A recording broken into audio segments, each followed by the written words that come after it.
Hello, everyone. Glad to see you. Um, Even if the virtual meeting, virtual conversation, but again, I hope you're all doing fine.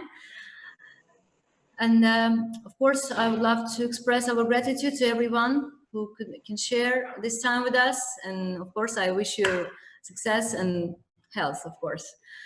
I would love to introduce our guest speakers. Today we have 5 guest speakers from Azerbaijan and Lithuania as well. First, we have the Lithuanian Minister of Finance, Mr. Vilius Chapoka. Hello. Hello. Hope you're fine.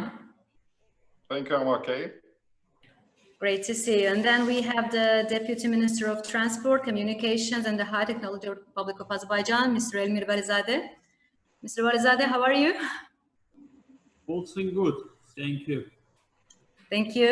And then we have the Chairman of the Management Board of the Small and Medium Business Development Agency, Republic of Azerbaijan, Mr. Orhan Mammadov. Mr. Mammadov, good to see you. My warm welcome for all of you. Thank you so much. And we have Mr. Faris Jafarov, Director of eGov Development Center Azerbaijan. And finally, we have Mr. Bekhtiyar Aslanbeyli, Communications, External Affairs, Strategy and Region, Vice President of BP. Good to see you. Good to see you. Hello, everyone. Good to see you all. Thank you very much for joining us, and I believe that our discussions will be very fruitful and successful. First, we're going to begin with Mr. Chapoka.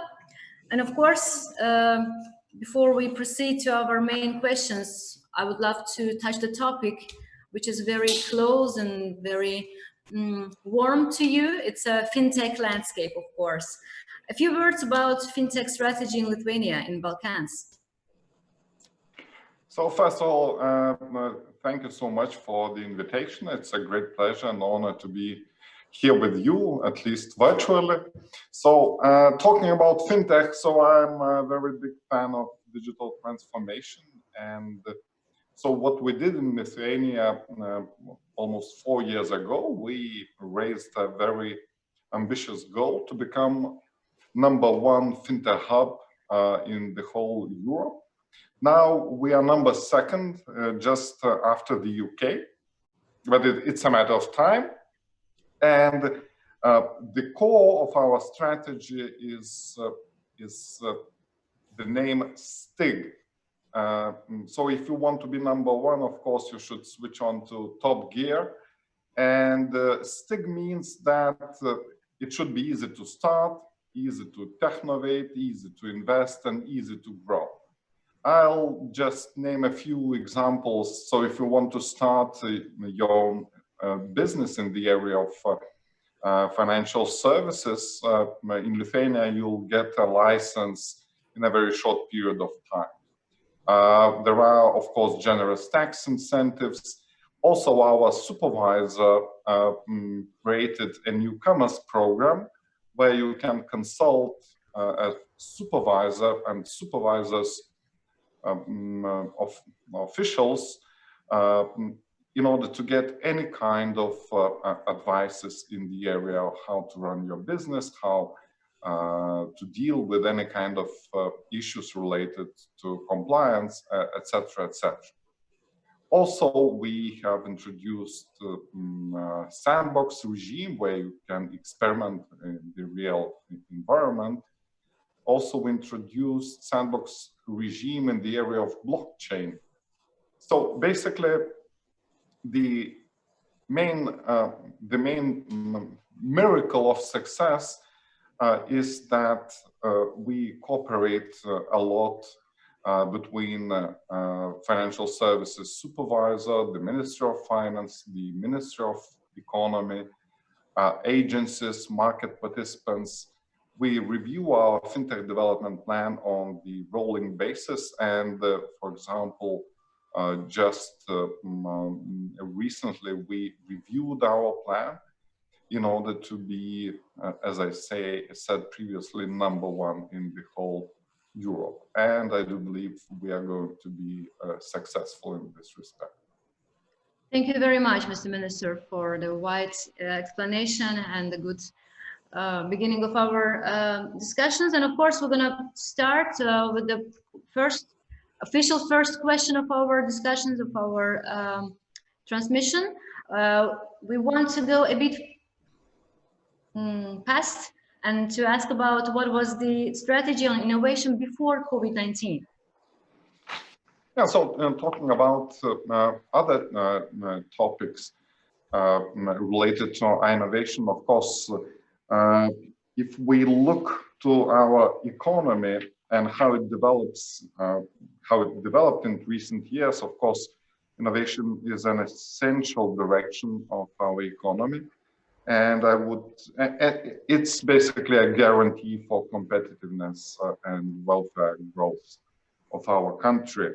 Before the COVID-19 period, the majority of public funding in Lithuania for research and development and innovation was provided to the following 7 smart, as we call smart specialization areas: energy and sustainable environment, inclusive and creative society, agro innovation and food technologies, new production processes, materials and technologies, health technologies and biotechnologies, smart, clean, integrated transport, and of course, information and communication technologies.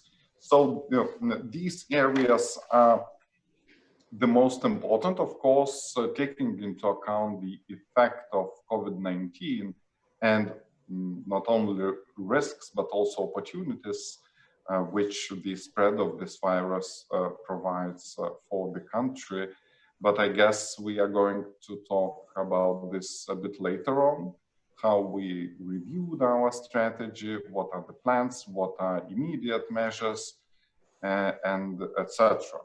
But in any case, the growth of the country is based on innovations, research and development, and COVID-19 just stressed this importance once again. Thank you very much. And of course, the same question I will address to all of our guest speakers. Mr. Balizadeh, if you don't mind, I would love to address the same question to you now. Thank you, Lila Hanum, for your questions. Firstly, I want on behalf of Ministry of Transport. We can see you well, and of course, Yes. On behalf of the Minister of Transport, Communication and High Technologies, I welcome all participants of our panel discussions and all people who watch us. Thank you. I want to mention the innovation. I think this is the main topics of each country on this period. And each country try use innovation for the sustainable development of economy of any country. And Azerbaijan, we have main priority for the development of our economy, and innovation is one of the major drivers for such development.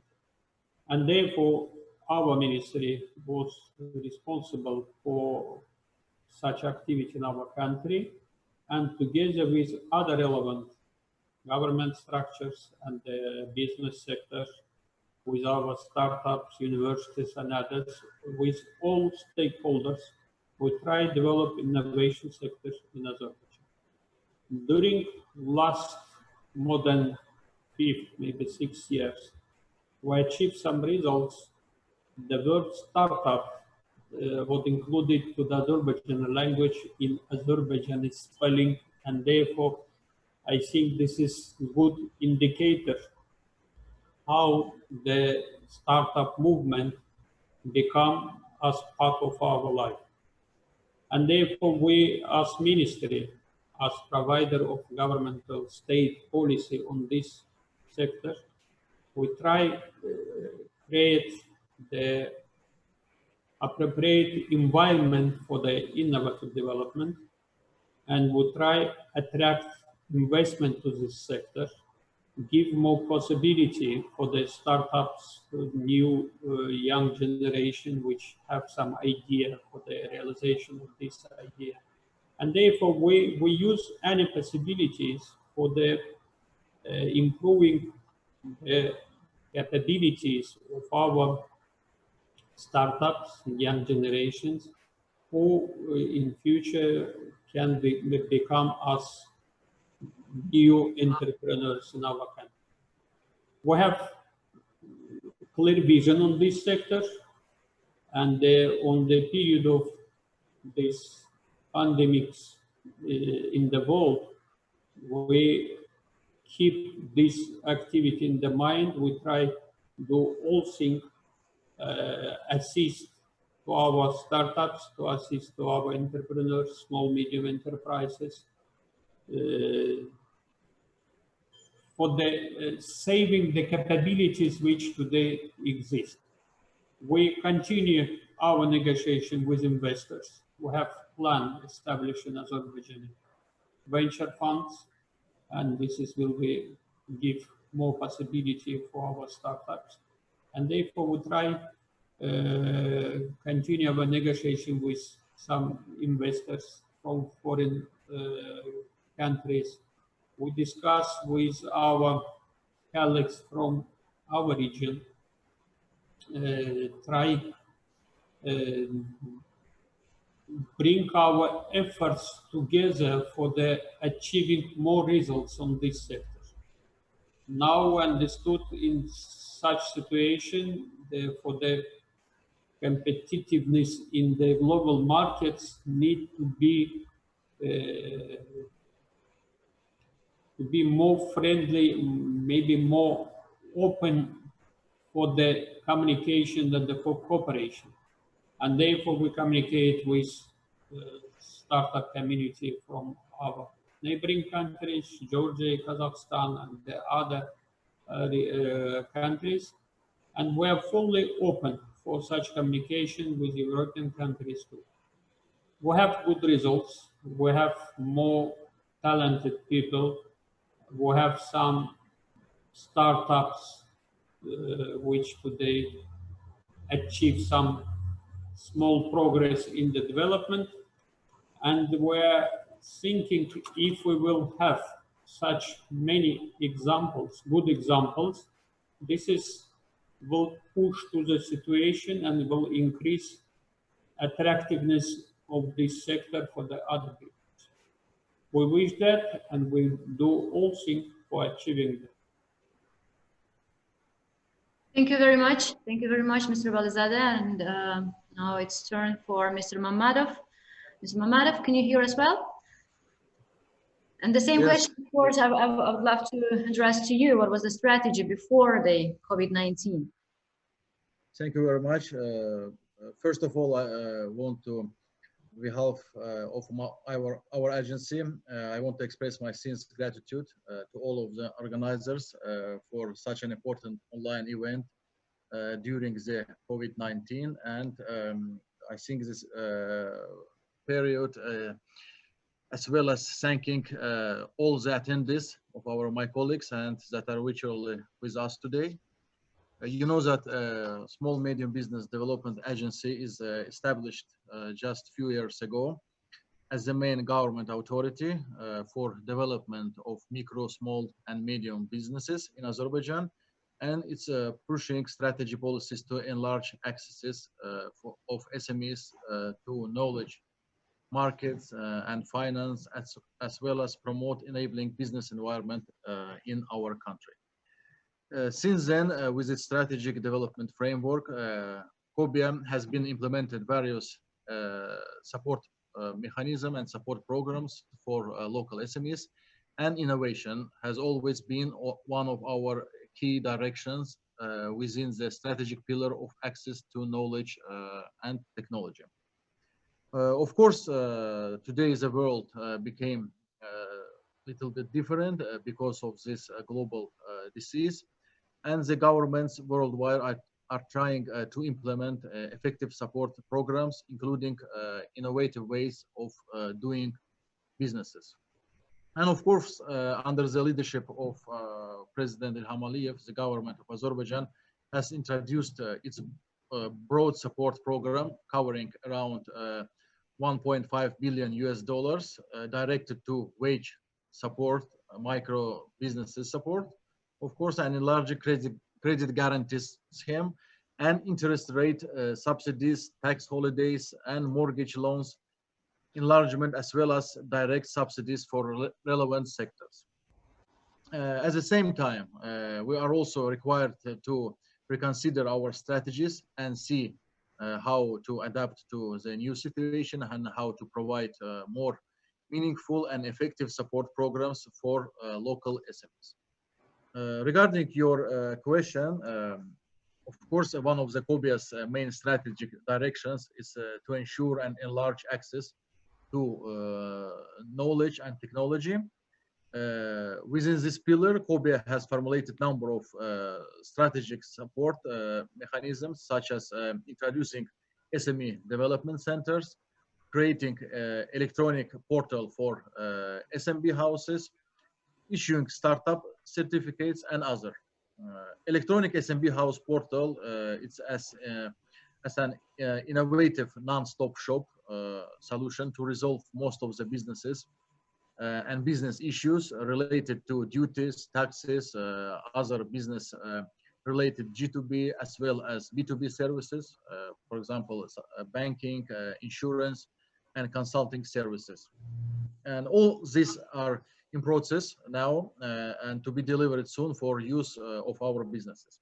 Another platform in this regard is SME development centers. We are already established the first development center like this in Hachmas region.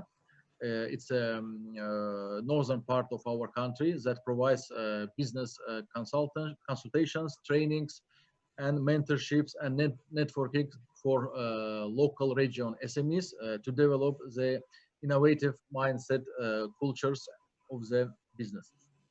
And the next example on development and support of this platform is startup certification that will be introduced shortly and that will provide tax holidays for innovative entrepreneurs and startups during the initial period of 3 years.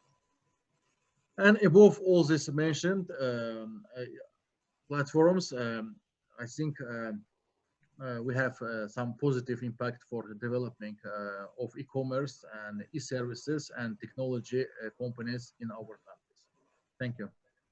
Thank you very much. Thank you so much. Of course, we will come back to you with the second question. And now I would love to speak and to address our next guest speaker, Mr. Faris Jafarov. He will talk and he will speak on behalf of eGov Development Center of Azerbaijan. Mr. Jafarov. Hello. Thank you very much for inviting. Actually, I would like to speak not only on behalf of eGovernment Development Center, but at the same time as on Asan service at all. We are the part of the Asan family, eGovernment Development Center. Actually, it was created 2 years ago by the President's decree. Since you know that Asan, it was established in 2012, and our main goal is to bring and to make public services accessible to all people in Azerbaijan, and to bring all these public services to people's address in more innovative ways. So far we have more than 20 centers, and we have different like projects throughout these years, Asan Visa, Asan Payment, and some other digital programs. And our strategy is to be innovative and to make the public services accessible to all people in Azerbaijan. But every year we are changing from the means of communication with people. And since like this COVID-19, it brought a lot of opportunity for e-government side, because as Asan, we have created two main projects, which one of them, 8103 project, which is about the SMS notification that every Azerbaijani citizens, they send a message and received message before they leave the house during this quarantine regime. And plus another one, it was a permission system, which is called Ijaze Govaz. for public institutions and private sector to enable them to get permission for the employees during these quarantine regimes. And our overall vision for next 5 years as a strategic plan is to go from one-stop shop to non-stop shop. So basically, Asan is one-stop shop. We have 320 services provided by 11 ministries and plus private sector in one center. Now we want to make all these services online, available from everywhere in the globe, and 24 hours and 7 days in a week. Based on that, we have created MyGov portal, which is a proactive approach of the e-government portal. So why we call it proactive? Because we are trying to build data-driven government, which means that the government will tell citizens and what time and when and how they have to get the services available. For example, when the ID card will expire, the citizens will get a notification that when it will expire, they will be notified about that. And that is how we call it proactive. So it's not about people, they come to the center to change their ID card, but the government tell them time by time what to do. So this is a data-driven approach. And during this COVID-19 period, actually, as I mentioned, that it's a great opportunity for e-government, digital government development. And more than 1 million people actually used our services. Over 32 million messages sent during this last 1 month.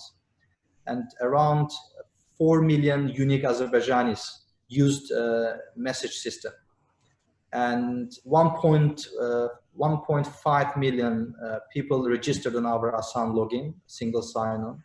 And I can mention all of our statistics, but they are perfect, 4 or 5 times doubled in the numbers. So that means that Azerbaijanis are using e-services from their address. And in terms of Asan, we applied Asan application. As you know, that people, before they come to Asan centers, to public service centers, they get a queue number before they come. Actually, people now like it, and they want us to apply this same approach even after the quarantine regime. They liked that a lot. And to conclude my answer to your first question, actually, overall, we have vision from one-stop shop to non-stop shop, and we will carry on with this approach. And we will make all public services available online for all people, all Azerbaijanis, regardless they are in Azerbaijan or abroad. Mm-hmm. Thank you very much. Thank you very much. And now it's time for Mr. Bekhtiyar Aslanbeli. It's not good to be the last in the queue, but now you had a good chance to hear all of your colleagues. And now it's your turn. Thank you for being with us still and to be so patient. Mr. Aslanbeli, what was your strategy? I mean, not your personal. Happily, we're not talking about our personal strategies, but what was the strategy for BP before this? Thank you. I don't think my personal strategy would be much of interest in this strategy. Thank you very much. Dear colleagues, dear panel members, distinguished panel members, it's absolutely a pleasure for me to be part of this distinguished panel. And I would like, first of all, also greet our audience, those people who are watching the webcast today. Thank you for your time. Hope you find it interesting. And before talking about our strategy, pre-COVID strategy, let me also just thank the organizers of this event. It's not actually the event only today, actually throughout the whole week. I do believe that the WorldNet Summit is a great opportunity for every participant to hear about the new strategies on innovation. And it will help build the continued networks, meet new people, and exchange the views about the new technologies and the latest business innovations. So if you ask me what the strategy of BP on innovation was before COVID-19, I can say that luckily BP has been at the forefront of innovative thinking for almost a decade. So the areas like agility, digitalization, and mindset changes have been set as a basis of BP's modernization and transformation agenda since 2017. Overall, in general, the volatile oil prices and environmental challenges have always fostered transformational spirit or new ways of thinking to stay competitive. We have always tried to remember that to continue our achievements and opportunities, we must be the most efficient and competitive producer. Stepping in and can-do attitudes, owning the problems and continuous improvement, or believe that there is space for improvement in everything, helped us to achieve a lot in this direction. Also in our activities and our operations in Azerbaijan, we've been operating the most important projects in Azerbaijan for more than 25 years. In our presence to bring our operations in Azerbaijan, we also always try to bring the latest technology, to bring the innovative solutions, to bring a new kind of approach, a new mindset into our operations. And that helped us really in difficult times when the oil prices crashed, and we're still in the market. We still our operations, which are also very important for the nation's economic growth. They're still operating. They're still delivering wealth and success for the nation, for the company, for the investors. And the ultimate reason for that over 25 years of success is that the innovative approach was always on the forefront of our kind of the strategy in locally and also globally. Over the past 27 years, we implemented a number of in addition to our oil and gas project, we also tried to be a responsible citizen of the society, and also tried to implement a number of the social projects to build up overall innovation culture, startup spirit, and then just to help the digitalization in a number of the areas of our education, of our social life, in the different areas. So I can give a few examples really, just like the projects like the establishment of first ever big data research center at ADA University, establishing this together with our partners, the new dual degree program, master program in computer science and big data research analytics at ADA University together with the George Washington University. Establishment of the process simulation laboratory at the Baku High Oil School, supporting improvement of computer science education in higher schools of Azerbaijan. This is a pilot project and Minister of Education under the Minister of Education support, and probably that pilot project will be further enhanced, extended to the the wider education system in Azerbaijan. Supporting chemical and mechanical engineering laboratories of the Baku Engineering University. And then from what I remember, the different startup competitions, etc., etc. So I'm proud to say that together with its partners, BP have financed the capability building programs for the local universities, local companies, and just to make sure that the modernization, digitalization, having innovative approach and having the kind of startup spirit is in the forefront of our business and our education system. And by doing so, we're trying to make sure that we are also acting as a responsible citizen, as a responsible corporate citizen, not only to deliver our own trusted projects, but also to help the society in their innovation journey. Thank you. Thank you very much. Dear panel members, I had to announce that every guest speaker have 5 minutes for every question, but I saw so many people without mask and I was very excited. And now it's time to announce that every guest speaker will have 5 minutes time limit for every question. And our second question will be, how did the pandemic affect the way you were carrying out the plans? And the first guest speaker to answer this question will be Mr. Minister from Lithuania, Mr. Shapoka. So, of course, this COVID-19 crisis changed the way we are working, and at this time we were very quick. Just on the first day of the quarantine in Lithuania, in the middle of March. So basically, on the first day, we approved an ambitious plan. It covers at that time it exceeded 10% of our GDP. Now it exceeds 15% of our GDP.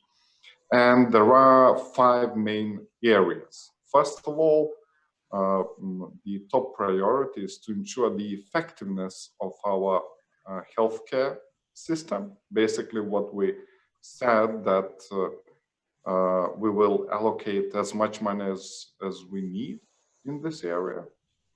So the second area is help businesses to preserve employment and help to preserve as much as we can income for our citizens. So there are quite a few means to achieve that. So subsidies for businesses in order to preserve employment, additional spending in the area of social security, etc., etc. The third area is to help businesses to have a sufficient liquidity, so basically bridging. And in this area, what we did immediately, we allowed to postpone paying of taxes just in 24 hours. So the fourth area is more complicated. It is the stimulation of our economy. So in this respect, we spread or divided our actions into 3 areas: short-term or immediate stimulation of the economy, medium-term and long-term. So basically what we did, we decided to invest additional money, basically front-loading investments to the projects which were already in the pipeline. We preserved all the budgets of municipality, basically. So the idea is fiscal stimulation of the economy. And now we are in the process of shaping a long-term plan. But I'll tell about it later on. And the fifth area was also very important, to ensure the liquidity of state treasury. So since Lithuania was very and is very fiscal discipline oriented, so it allowed us to reach the record high rating, and we are regarded as very credible partner as a country. Therefore, it allows us to borrow very cheaply in this process. So the main areas were 5, and as I said previously, we are shaping a long-term plan in order to use the opportunity which COVID-19 provides for our economy. But I'll tell in more details later on. Thank you very much. Thank you very much. And Mr. Valizadeh, İlmir Melim, how did the pandemic affect the way you were carrying out the plans?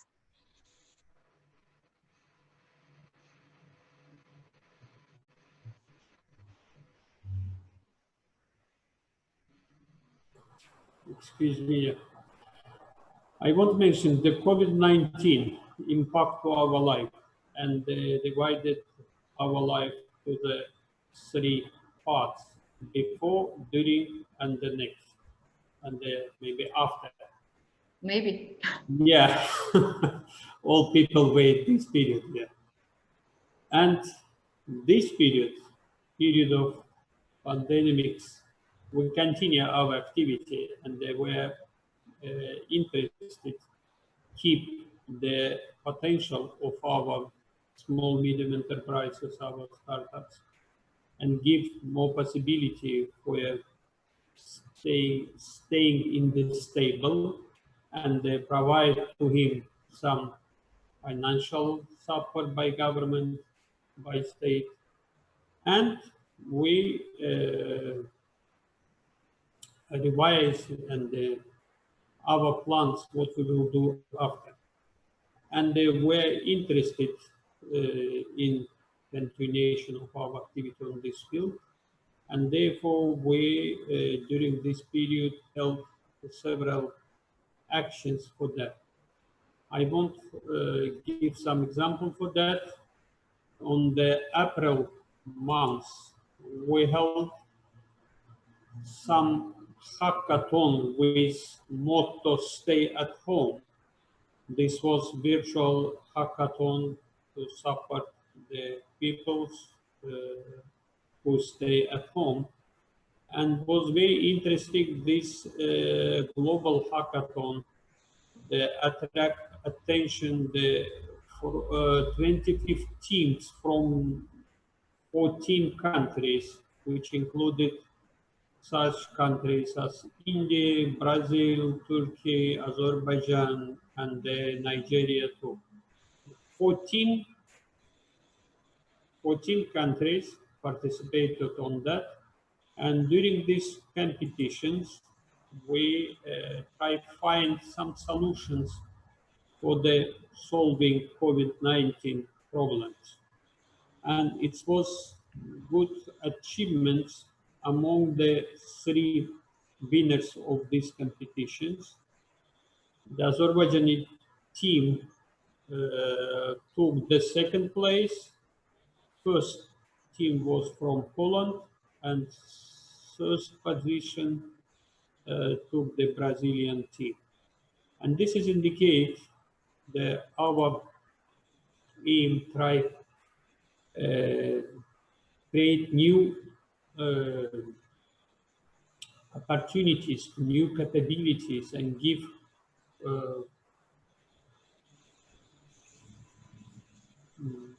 more possibilities for our startups and our youngs to be involved with this process. The innovation is not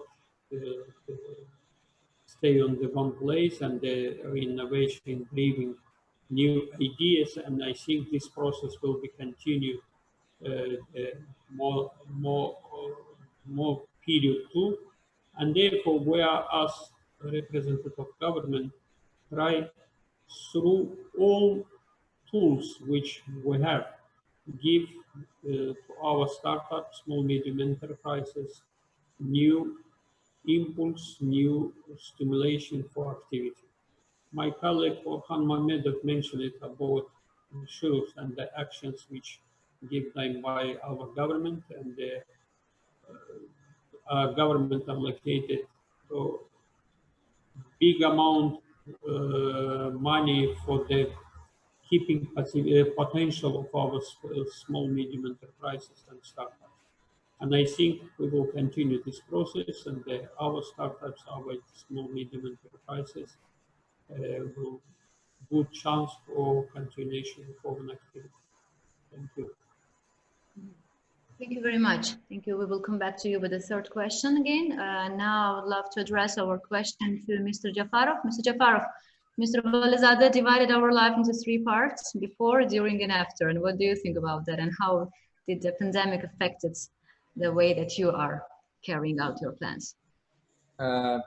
Yes, actually, no one probably waited for COVID-19. So actually, as Hasan, as agency, State Agency for Public Service and Social Innovations, we have created a special risk group, like crisis management group, in September 2019.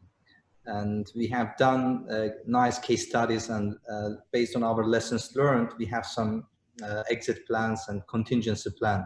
So what should we do during these crisis times, what we have to do.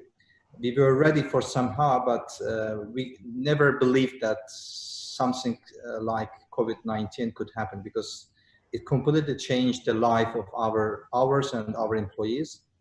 And especially since March, 15th of March, we started to work from the home office concept, and especially e-government development center employees, programmers. And we have created a special guidelines that what they have to do, because while being at home, it is very difficult to define what time is your working time. Whether it is between 9 and 6, or you just like you're independent, you can do anything that you want.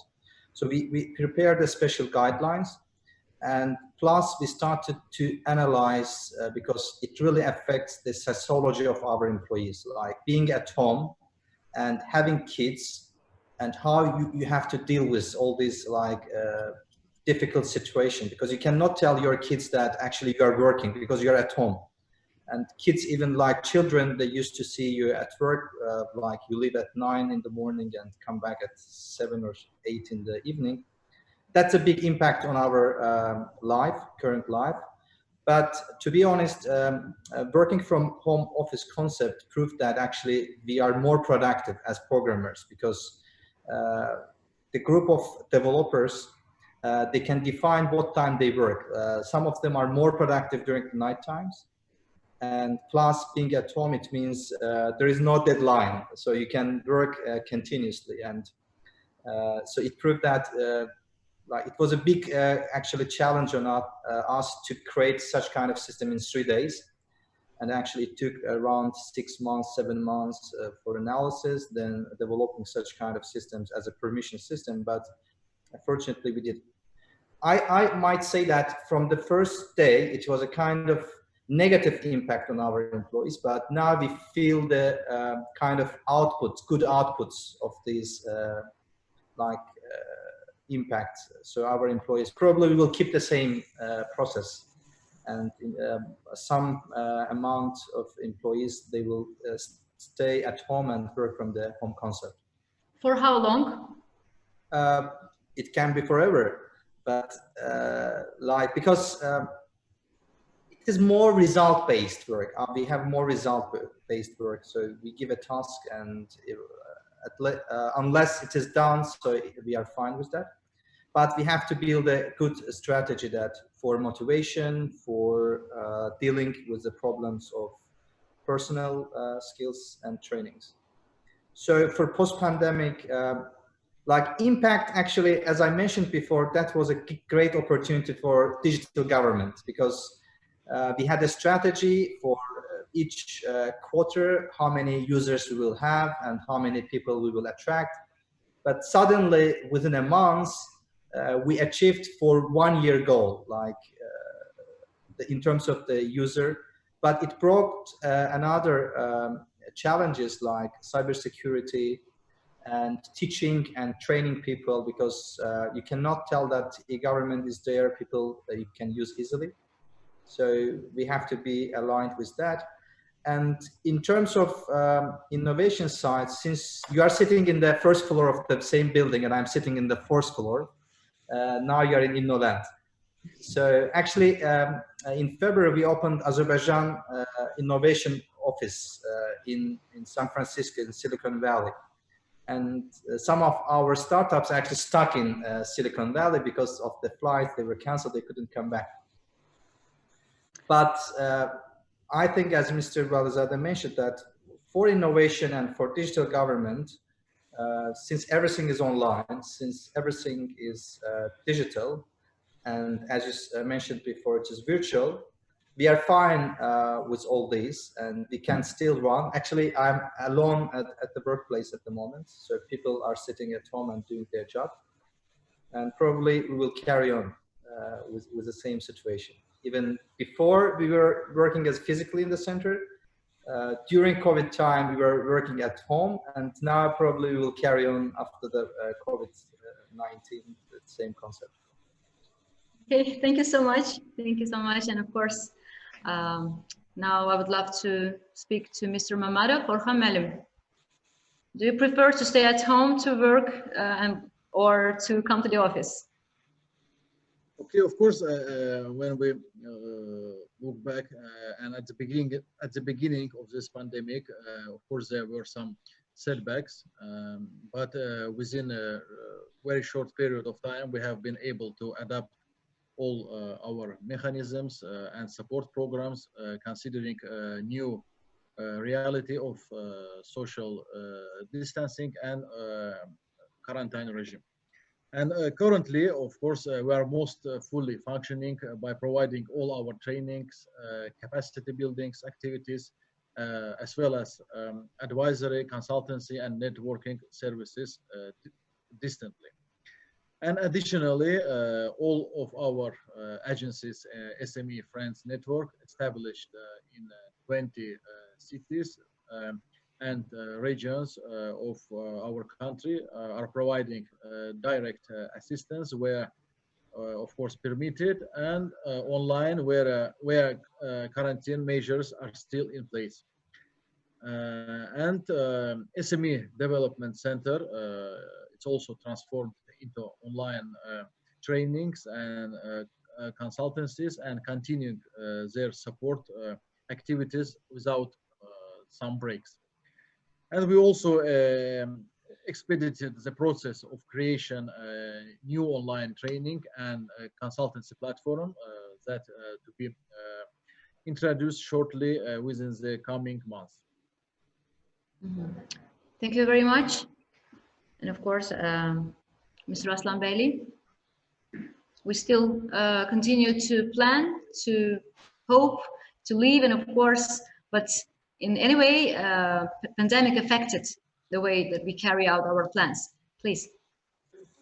Obviously, when we ask ourselves what would be our choice, my personal choice would be to balance both, working from home and from the office, and always to have a freedom of choice, just to choose whenever it's convenient to come to office and whenever it's convenient to continue working from home. But always in general terms, as with the majority of the world, the COVID-19 pandemic has exposed some weak spots in our preparedness and response plans for such events. And we think, however, that these weak spots have also presented opportunities for innovative solutions. Like in our company, our first internal communication on COVID-19 pandemic was actually in end February, 28th of February. And early March, we already started activated our internal pandemic response plan. So early we reacted. That was really helpful to keep our operations sustainable and maintain the production, and basically contribute to, as I said, the economy and to the shareholders in general. So what are the new realities? New realities obviously is just having that working from home. We did have a working from home culture in the company. We exercised it from time to time. Some small portion of the colleagues exercised it, but it wasn't that massively used. And to be honest, for our culture, this is something new. Working from home in most of our homes, houses, flats, we were not prepared to work, have a working days, have a working corner, as we say. For us, in our culture, home is not the place to work, but a place to spend time with family, with close ones, and have family time, me time, etc., etc. So now, what Farizman already mentioned about it, there's actually new reality, trying to adopt that new approach, which is quite widely spread around globally around the world. So that new approach proved to be operational. And obviously, for certain areas, this is not sustainable. For certain areas, this is not for the longer period of time. This is just for the temporary solution to make sure that bull is running, to make sure that cars drive. But in the longer term, there will be certain adjustments. But once this whole situation really accelerated, this is the digitalization. Most of our people all of a sudden started to become IT specialists. Started to actually learn small IT tools, and then those kind of the parts of society, parts of the businesses who never use digital tools start heavily applying those digital tools. And this is in the private sector, in the public sector, and then I'm using the opportunity to have Deputy Minister in the call. Internet mainly worked well. Considering that the kids having the online classes at home, we still managed to get our business goals. So this was actually quite a good test, on-job test, for a number of the areas, for a number of the sectors, including our sector, oil and gas sector. And for our sector, oil and gas sector, that was also the double effect, because in addition to COVID-19 pandemic, we also had the oil price crash and another deep economic crisis in our sector. So this doubled in a quite good bracket for ourselves. So that kind of increased our challenge quite significantly. But again, advanced preparedness and having the pandemic response plan in place, and the fact that we activated it quite in early days of pandemic. So that helped a lot. And the fact that the digital tools were widely used for the last decade or so, we invested a lot into different digital tools, the various digital solutions. That helped a lot to maintain the trust of the government on the running the operations. And so far, actually, we're always actually quite operational and sustainable. Thank you very much. Now it's time to proceed to the third question of our panel. Now the turn is for Mr. Shapoka. Mr. Minister. Yeah, so the question, I'll just remind for the audience the question. So the question is what we are doing now. Yeah, but before we continue, I would love to get your opinion as well, because all of our guest speakers have talked about speciality of indoor activity. And of course, I would love to ask you, what is for you, like being a finance minister, to sit at home and work? Is it possible? It's indeed possible, and we have distance government meetings. So basically, as for me, it's even more convenient, because you can save quite a lot of time. You don't have to travel. So basically, it's okay with me. Oh, great. But of course, there was a challenge in Lithuania since we stopped classes in schools. Of course, we reacted immediately. Because not each family can have a few computers for their kids. Therefore, we bought more than 35,000 computers in order to preserve the learning process during these challenging times. Talking in general about immediate actions in the area of innovation, of course, our agency, which is responsible for innovation policy, MITA, they announced a couple of calls for life-saving initiatives from startups, from academia, from businesses. And what's also important, it was said that it was a good test. Indeed, it was a great test for businesses which have business models already based on distance activities, such as, for example, Fintech. So I don't see any major challenges which are related to those restrictions which were introduced, because Fintech companies were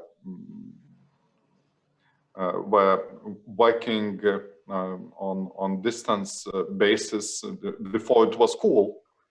So basically, if you participate in the global economy, in the area which is related to the information technologies, of course, you should have means how to communicate. And it proved that our Fintech companies were ready and were successful taking this challenge. And from business perspective, it is also an opportunity, for example, for payments institutions, because currently people tend not to use cash because it can be risky. Although maybe there is no very clear judgment from science, but in any case, there is a bigger demand for electronic payment services. Also, what was important during this period, when there was a great need for for a very immediate reaction from financial service providers. We can see that smaller fintech companies are far quicker than, for example, traditional banks. They can introduce new products and services very quickly and align to the countries, to the consumer and other client needs in the context of COVID-19. Thank you very much. Mr. Valizadeh, what measures are being taken to conform current situation at the moment? We continue our activity in this field, and I think this is a very good time, and all people understood what is importance of ICT in our life.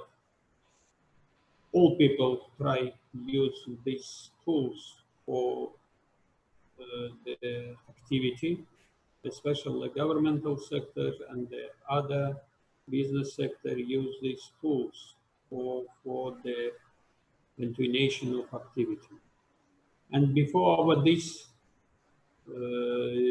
video conference I participated on other video conference where we discussed with small medium enterprises, with our companies, what we can do during this period and what we will do in the after. We discussed a few questions which related to the current situation, and mostly we are looking to our future, and all companies interested on the future activity, and all people interested what we can do after that, and therefore this period create more opportunities, more possibilities for such companies. For example, during this period, many our companies developed some platform for the e-commerce. I know some group of companies during a few days created a website for the providing support for delivering some goods and the products to people which need some assistance on that. And many companies use these virtual possibilities for the providing some services. And many companies which work on the other fields which was closed during the quarantine regime, and use this electronic commerce platform for the delivering the own products to the home of our citizens. Additionally, one of our units under our ministry developed new platform, both distance meetings for the government structures. I think our people now recently with this platform we organize meeting of some contact groups of non-alignment movement where today Azerbaijan there is chairman and our president Ilham Aliyev participate on this video conference where representatives from the more than 40 countries joined to this platform, and the center of this platform was Baku, and our specialists provide assistance to other countries for the joining to this platform. And this is indicate during this period we try find solutions which will improve our activity. And I think that after this period, we will use these tools which elaborated during this period of pandemics and use in our life, in our work. A few years ago, in our national strategy, we put some task for the teleworking, but unfortunately, until now, we cannot fully implement that.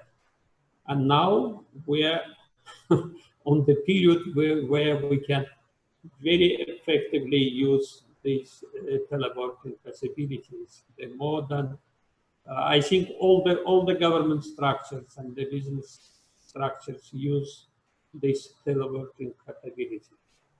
And we try on the innovation field, try work with our partners from the other countries and they raise the awareness about capabilities. And we try use this period for our future actions. And therefore need to use all tools, all capabilities which exist for the improving our activity and they give more chance for the successful development in the future. Thank you. Thank you very much. Orhan Melim, Orhan Mamadov. Okay. Ask the same question about the measures that are being taken. Thank you. You know that from the first days of starting of this pandemic, small medium business development agency have been dealing with entrepreneurs' requests via meeting business associations, of course, and their representatives to discuss their challenge during this difficult period of time, and as well as coordinate their requests, which problems they have, and proposals to necessary government entities. And COBIA also ensured that main issues raised by the businesses to be effectively reflected into government support programs, including wage support, enlarging credit guarantees scheme, and interest rates subsidies, of course, tax holidays and mortgage loans enlargements. And this short which measures were being taken. Thank you very much. Fariz Melim, do you have something to add? Of course you have, I'm sure. Yes, actually, this COVID-19 pandemic showed that actually impossible is nothing. So before we had a big discussion with government agencies, with different ministries, because our agency is responsible for coordination of e-government issues with all ministries and committees. And on these days, since like decision had to be taken very fast, we didn't have time for discussion. So we have to do it. So we applied a reverse syncing approach. So basically, imagine there is no center, imagine there is no ID card, imagine there is no passport. So how we can actually organize all these processes. So 5 years ago, people, when they came to Asan Center to apply for passport or ID card or birth certificate, Video konferansta söndürmüşüm. Tarım hazırlayacağım. Sabah seyre bekliyorum. Mr. Valizade, can we kindly ask you to turn off the microphone? Okay, yeah. Thank you so much. Thanks. Yeah, like before, actually people, they were very passionate. They were coming to Asan, waiting in queue and getting their ID card in 5 minutes, 10 minutes, or 15 minutes. Now people actually demanding that why they don't get their ID card online if there is a biometric information and data in the government information systems. They could apply from mobile application and they could get their ID card at home. Even they are discussing that if all information systems of the government are integrated, why there is a need for ID card?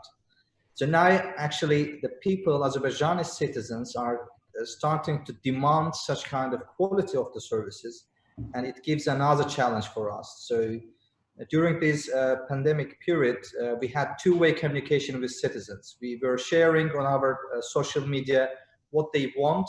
Actually, all these services are created for people. And this is because Asan is a citizen-centric government agency and is trying to listen to citizens and what they want and deliver all their expectations. Mm-hmm. And we will carry on this approach as well, and we will take our lessons learned more carefully in our for future. And based on these lessons learned and new case studies, we will actually apply the Kaizen approach. So apply, do something. There is no time for waiting. You have to, as soon as possible, make a decision. And based on decision, you can develop it and improve it for further situations. For example, I can give an example for the permission system. So we worked with different ministries, especially with Ministry of Transport, Communication and High Technologies, Ministry of Internal Affairs, mobile operators, and some other ministries. Like in a short period of time, we integrated this system to contract system, we integrated to the Ministry of Taxes. So based on people's needs, actually, we were creating a new services, new approaches. And there are too many things to say. And since we have a limited time, and I might say that the main lessons learned during this time, we learned actually with all government agencies together. Never say never, and impossible is nothing approach is always available and viable. Thank you very much. Mr. Aslan Bey, do you agree with Mr. Jafarov? Everything is possible?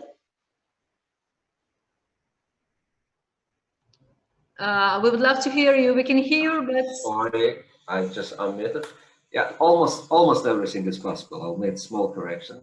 But I would really recognize the efforts by the government of Azerbaijan in overall to manage the situation, but also to help us to maintain our operations. From very early days, we approached the different state institutions, President Administration, Operational Headquarters under the Prime Minister, led by Prime Minister, then the different ministries, agencies, including electronic e-government agency, Asan Service. I mean, the level of the flexibility and level of the agility shown by the different institutions was at really high end of service. And because of that approach, and what Faris Ma'am also mentioned, and I'm grateful, I would like to thank Faris Ma'am and his team as well for that huge support they provided us as well in the registration of our people and provided necessary approvals. And then the solving the issues without actually spending much time on that. Like the government e-gov portal is mainly designed for the citizens of Azerbaijan, but to providing the approvals to foreign citizens working in our country, that was kind of something not really envisioned at very early stage, but it was fixed and very short within very short period of time, and that really should be recognized, and then we are very grateful for that. And in terms of the overall process and overall situation, obviously at the early days, everyone considered that as a kind of a temporary obstacle, as a temporary situation, and tried to act like an emergency response mode, basically how we should keep the same but remote, do the same but remotely. Now when we realize that actually may continue for a little longer, than I wouldn't say longer, but at least for the midterm period, the strategy should be reviewed, and we would need to make sure that those decisions we made, those solutions we applied for the short-term solution are equally applicable for the midterm solution as well. Mm-hmm. That's the important part. Thank you very much. So, dear guest speakers, now it's time to proceed to our last question, last for this panel, and then we will continue with the Q&A session. And the last question for this panel will be, are you planning to follow the previous strategy of the post-pandemic period, or you already have some new one and working on a new one? Mr. Shapolka? Yes, so as it was previously said, that in many areas we should do the same, but of course decisions should be quicker and more innovative. Talking about new strategy, yes, indeed, we see for my country opportunities in the context of COVID-19, because each crisis, as we know, gives not only negative challenges, but also opens opportunities. And in this context, what I would like to stress, now Lithuanian government is working on a very clear plan how to use current situation, where we should invest more and quicker in order to accelerate our shift to higher value added economy. And again, we have 5 areas, 5 very clear priorities. It's completely clear that research and development policy must contribute to global changes and challenges in the world. So we focus on, as I said, on 5 areas. First of all, we should invest into human capital and, of course, prepare our people for future challenges related to the labor market, related to the climate change, related to the aging society. And it is number 1 priority. Second one, it is good to invest additional money to green economy, to generation of green power. So, and of course, fight against climate change. The third area is innovations and research and development.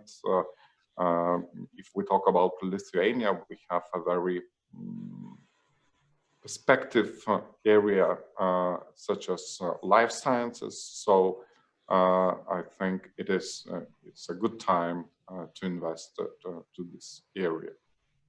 The fourth area is also very important when we talk about fast transition to digital economy.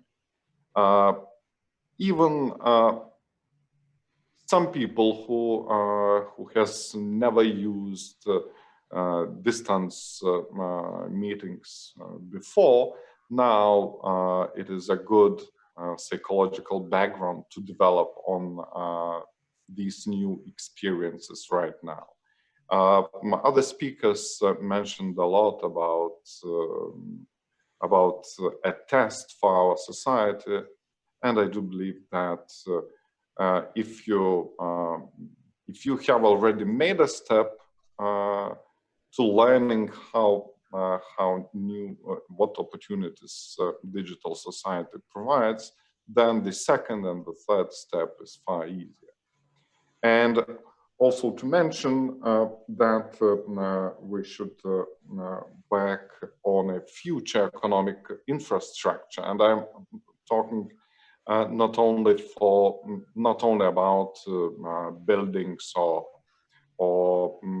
roads, but also about such infrastructure which is related to the fourth industrial revolution, such as 5G. So there are a lot of opportunities, and we should employ them and use the momentum in order to make a big step towards a future economy. Mm-hmm. Thank you very much, Mr. Minister. Mr. Valizadeh, are you working on a new strategy, or you prefer to use the previous post-pandemic or pre-pandemic? As I mentioned previously, we will revise our strategy for the development innovations in our country.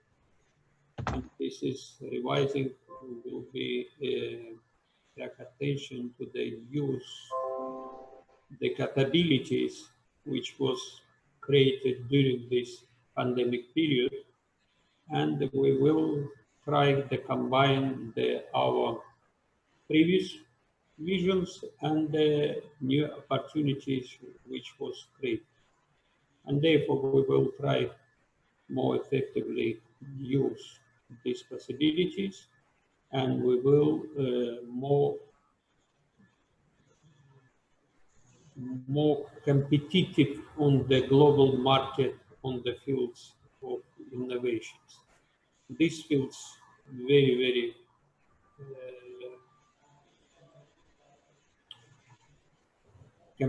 compete exists the compete environment on these fields, and therefore we want work on these fields with our partners, and we are fully open for the international cooperation too. And therefore, I want to use this possibility and address to the minister from Lithuania and the Azerbaijan interested in such cooperation, especially on the with partners from the Baltic countries. Some of our startups participate on some acceleration program in Lithuania and other Baltic countries. And therefore, we're looking for the wide region, which included not only our neighboring countries, and we're interested in cooperation from the countries from the MENA region, which include the Arabic countries, and we are looking to the European countries, and therefore we are fully open in the strengthening our relations in the realization of our future strategy. And therefore, we will continue our activity on these fields, and especially in Azerbaijan, we will communicate with relevant structures, with business sectors and others. And we will work on the globally and invite investors to our sectors and try achieve the results on these fields. Thank you. Thank you very much. Mr. Mamadov, of course you had a strategy for the post-pandemic period. Now you keep it on, or you're gonna change it and follow Of course, another? today's situation is different, and of course it's need a different approach and view. The support programs that have been relevant so far might not be enough for some longer period and for post-pandemic period. But we should develop additional packages to better serve innovative SMEs and ensure their sustainability, as well as to revise our strategy and action plans based on new circumstances. And but if we take in general with all previous plans in place, then we are looking into best international experience to find out new support mechanisms, as well as learn from the experiences on introducing digital transformation of SMEs. And we are planning to further enlarge our support programs, covering more regions of Azerbaijan, to have SMB houses, SMB development centers, as well as regional representations as SME Friends Network. And of course, we are also planning to start a new study. It's private sector diagnosis, which with support of international development partners, that will provide better picture on new ways of support to business innovation on this post-pandemic period. And using this opportunity, I think if we take all measures of local government ministries and institutes that can good coordinate in this post-pandemic period, I think our local SMEs and local companies, they will doing a good future. Thank you very much. Mr. Jafarov, we would love to hear your response and your on that issue. We have attending to the special program organized by Duke University and AD University and sponsored by BP. And the program was called Adaptive Strategic Management, Strategic Execution Program. And there was mainly three main dimensions. Like first one, it was a complexity, like situation can be complex, you know what to do, but like the process is certain, but it is complex. And there is complicated situation where it is first time happens and you don't know answers. But I call COVID-19 pandemic, it's complicated. Like everything is like completely changed and chaotic. And we have created a special strategic plan for Assam, for state agents for public service and social innovations for the next 3 years, and based on our roadmap of the whole government. And the first direction of this strategic plan, actually, it's about to make public services more accessible for people by applying Assam 3.0 concept, by applying blockchain technologies, and to make the whole government systems based on blockchain, and to create a special universal operator concept. And the second dimension for us, is direction for us, is to make, actually to complete or to maintain digital government transformation process. And by creating a special platform, G2C, G2B, and G2G concepts, and to make all, to bring a kind of paperless government, like no paper and everything is data-driven. And the third direction is about data-driven management system for the government. We want to apply machine learning and at the same time special deep learning approaches and artificial intelligence in order to create more services and to be more predictive and proactive. And the fourth one is to create innovation ecosystem. As you know that state agency is supporting startups as well, and mainly by Innoland. And we are trying to extend Azerbaijani startups abroad by Azerbaijani innovation centers. So we think that nowadays, and in current situation, there is no any national-based systems. Actually, the world is global and borders are open. And for startups, we have to create such kind of environment where they can leverage all these like opportunities, not only in Azerbaijan, but abroad as well. And it shows that the people who goes abroad as a startup, they are trying to use Azerbaijani resources as human resources. And the fifth direction for us is to develop human resources, because the first four direction should be run and driven by people. So if we want to apply all these objectives and targets, we need to have a nice and very skilled human resources.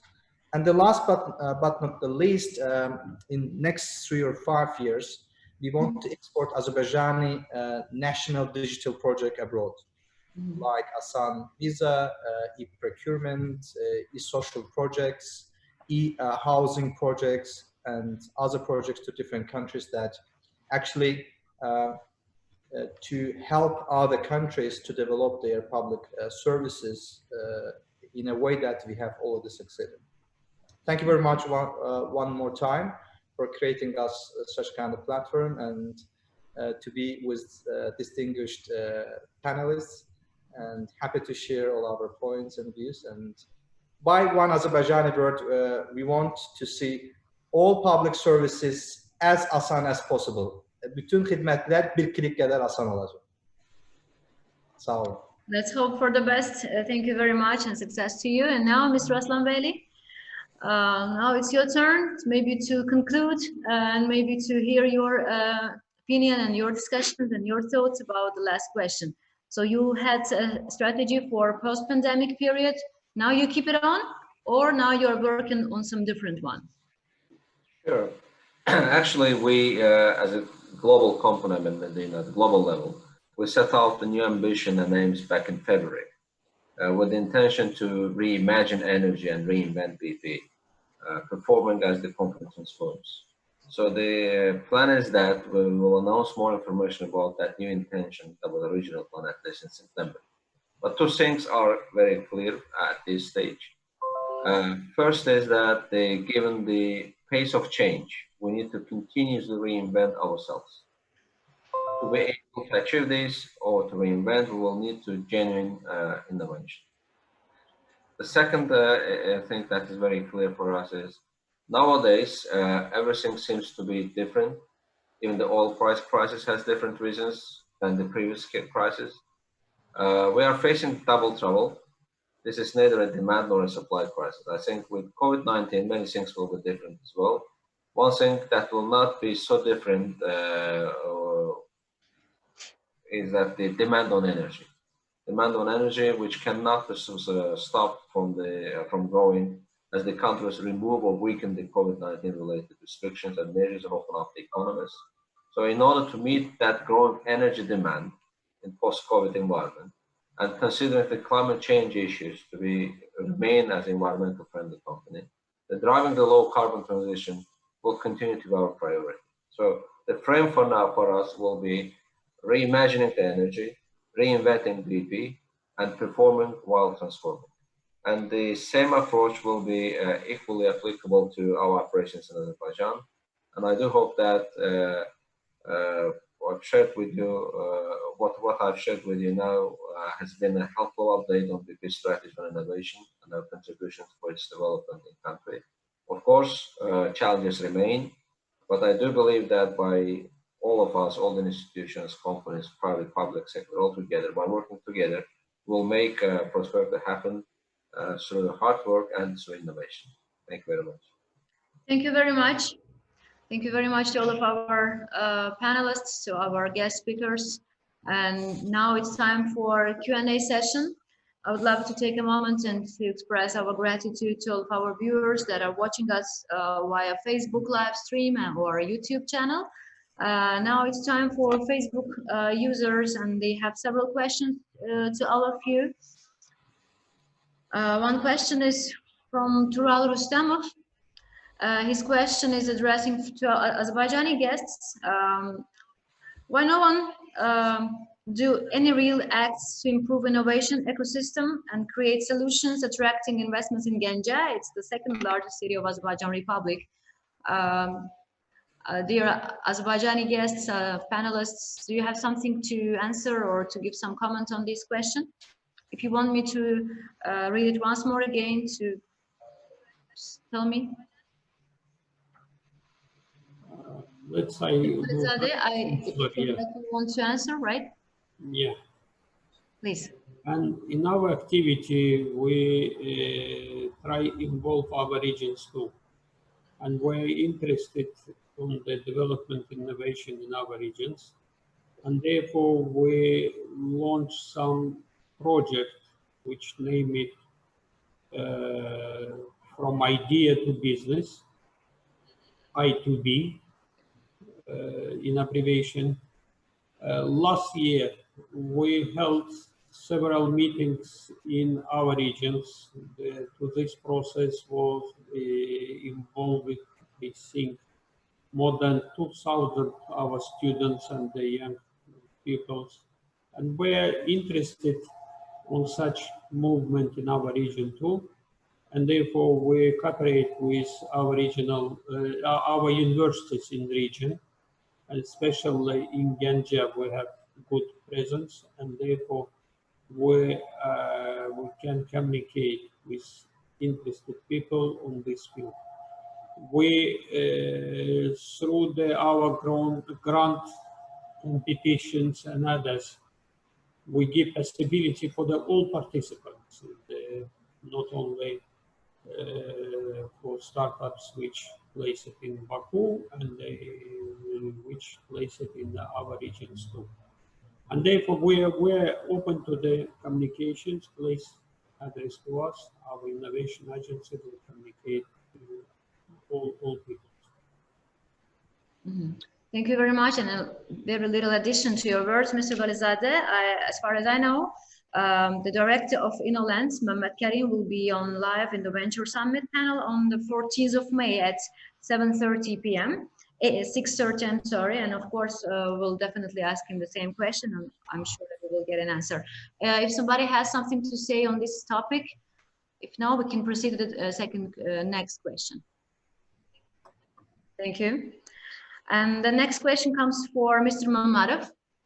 Mr. Mamadov, thanks for information. I'm from Baku-based education hub and just read news that Khachmaz SME Center is gonna provide mentoring support to social projects.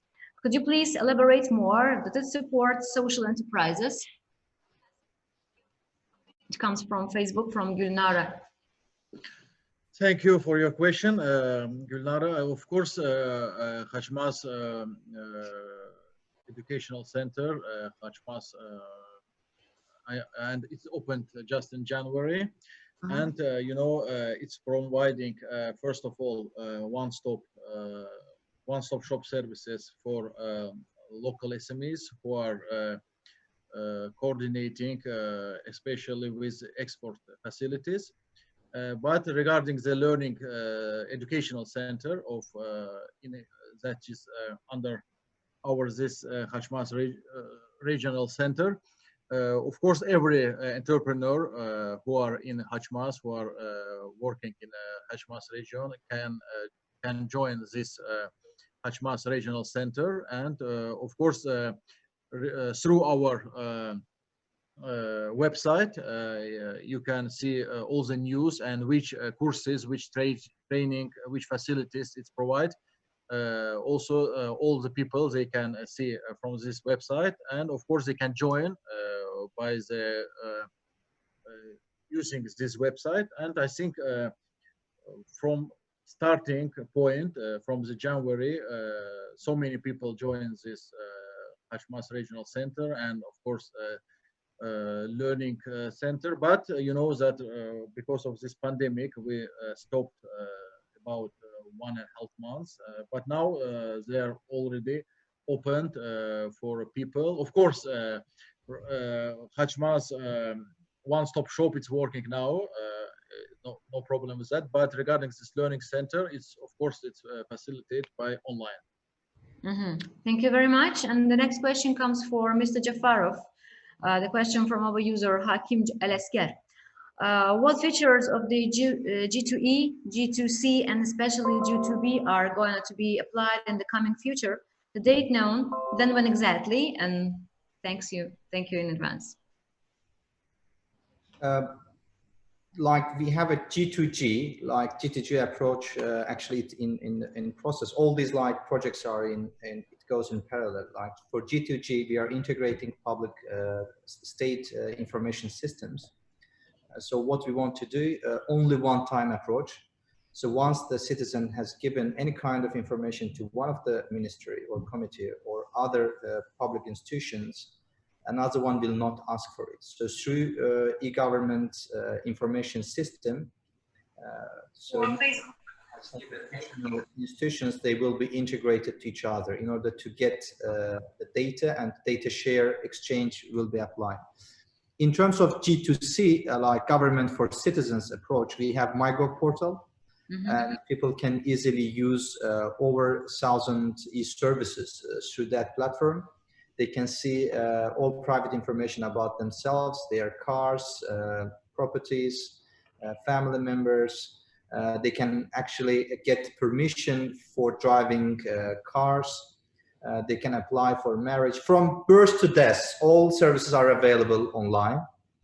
And plus 12 different public state portals are integrated through Asan login, single sign onto MyGov portal, where people can easily get services about e-court, e-social, e-agro, and some other portals.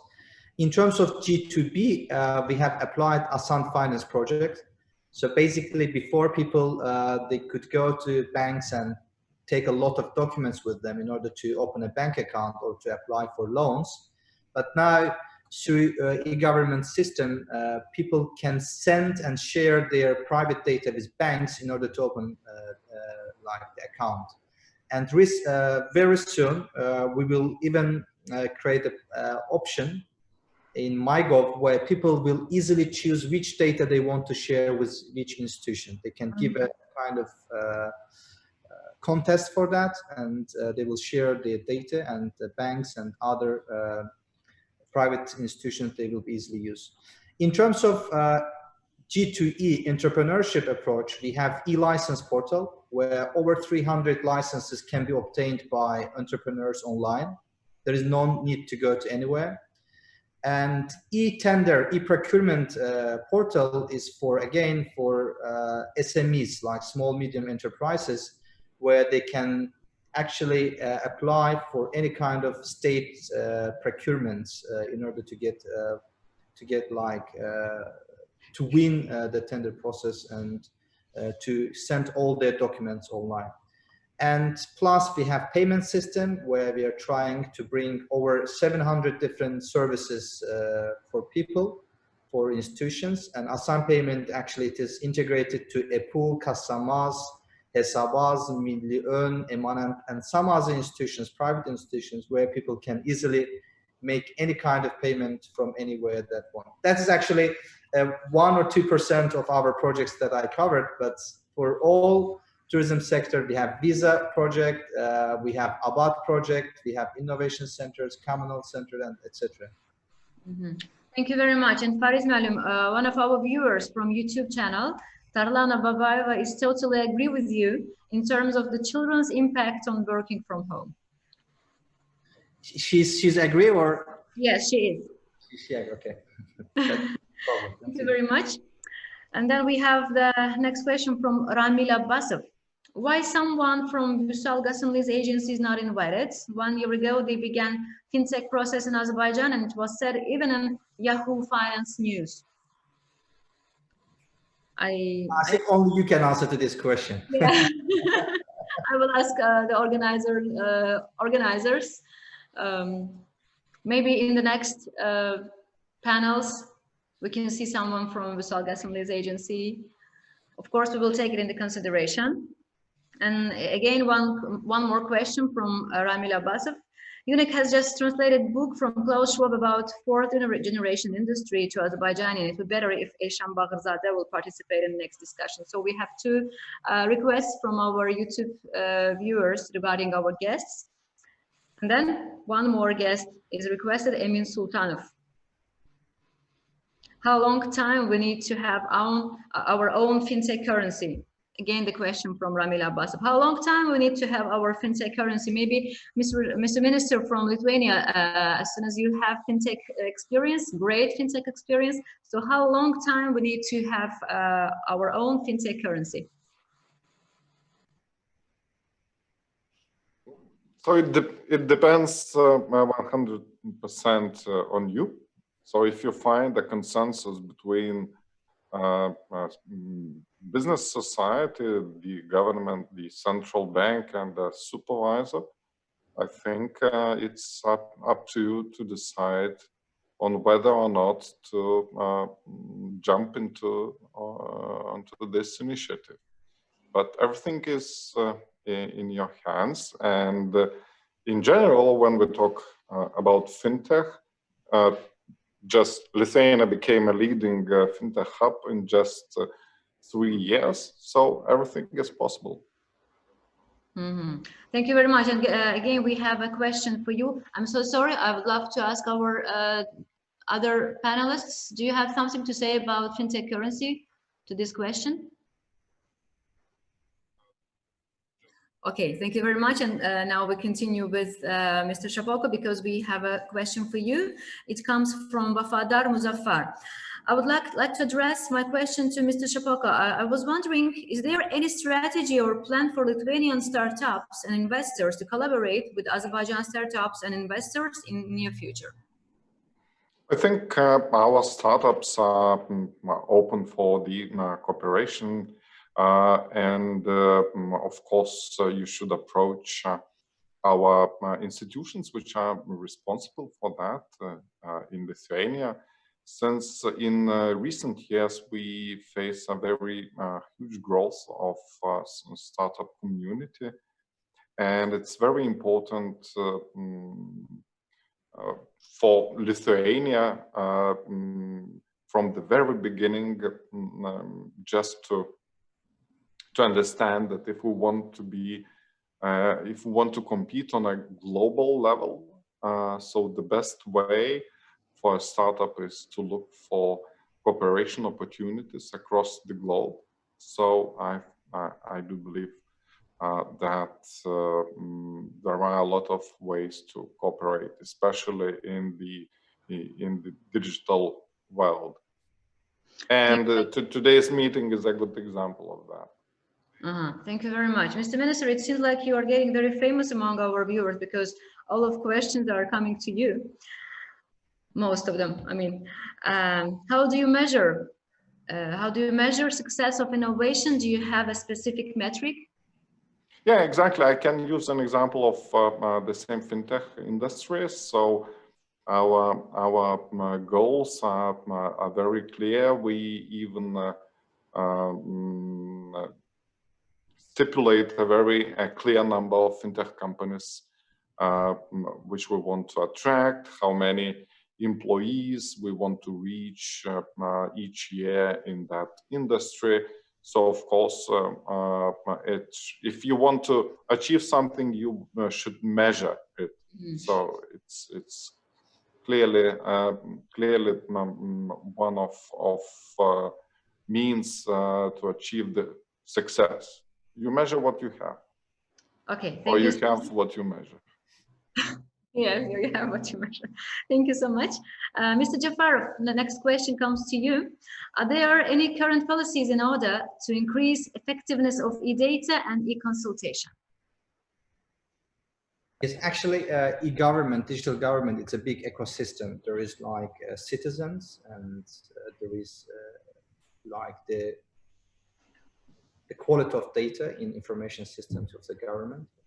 And there is integration and cooperation between government agencies and plus institutions like same time non-profit organizations, how they actually contribute to the system. We have parallel projects and parallel objectives and targets on all these aspects. For example, I can give example in Asan Radio, we have a special program which is called Digital Azerbaijan. We are discussing how people can use different digital projects, including mobile banking and including how they can save their data, how they can protect their privacy. And plus, we are telling them from one question, one answer approach that how they can actually use online public services. In terms of like integration and cooperation between different government agencies, we have a special group which is called e-government working group. At least once in a month, we come together, we discuss issues, we discuss corporations, and we discuss the information that are important for different ministers and they want to use them digital. And since, according to our program, up to 2025, we want to have data-driven government, so no paper. And very soon we are applying document flow system for all government agencies that everyone will only send online digital documents to each other. Even citizens, they will not send any paper document, like a paper letter. So all of them will be actually received and sent by different agencies, state agencies online. We have e-agro platform where all farmers, over 530,000 farmers are online. So we actually managed with cooperation Ministry of Agriculture within 2 years to bring non-digital people to digital within 2 years, 530,000 people. Now they can apply for subsidies online, they can get their money online, and they can actually share with us that how they can, what they want to plant and what is their forecast for the future and what's their plan. And so basically, in cooperation with different ministries, we are applying new projects. And Azerbaijan, at the same time, we are a member of the working group on artificial intelligence in the frame of European Council. And as an expert, I'm attending to these meetings. Unfortunately, the last one, it was in March, but now everything is going online. We were discussing at that time, actually, how badly AI can intervene the democracy and the human rights. But it proved that actually we can apply AI to fight with COVID-19 pandemic. We can bring a new public services for people. actually we can overcome for different obstacles. So it's basically the point of view of different experts on AI will be changed very soon as well. Thank you so much. Thank you very much. Mr. Mamadov, the next question comes for you. The question is from Emin Veli. Does Cobia plan to collaborate with tech startups and help them with funding? Okay, we are currently on launching the next SME development center in one of the regions of our republic that will be focused on especially tech startup vertical. And absolutely, the tech startups are one of our major focuses. And we are encourage all startups to apply and facilitate with from this development center facilities. Mm-hmm. Thank you very much. And now I look for some new questions from our viewers, from our followers. I would love to announce that our WorldNet Summit still continues to be in the live stream. So please follow our pages and just follow our transmissions. If we don't have any some more questions, we can count our discussions finalized. Dear guest panelists, of course, once more again, I would love to express our gratitude and express my best wishes to all of you. Great success and good health to you and to your families, to your relatives. If you have something to tell us, if you have some thoughts to share, we would love to hear. We can say that think digital. So the next 2 to 3 years, everything will be digital. So think digital. Thank you very much. Thank you for all organizers. Thank you very much. Thank you so much. Thank you very much, Ms. Chapoka, Mr. Valizadeh. If you have something to tell us more. Thank you to you, Leila Khanum, for your moderating, the good moderating of our discussions. Thank you. I hope. Thank you. Thank you very much. I hope it was good. Thank you, dear panelists. Thank you, dear viewers, for being with us and to spending your time with us. I believe that I was helpful or successful in this panel. Thank you. See you. Bye-bye.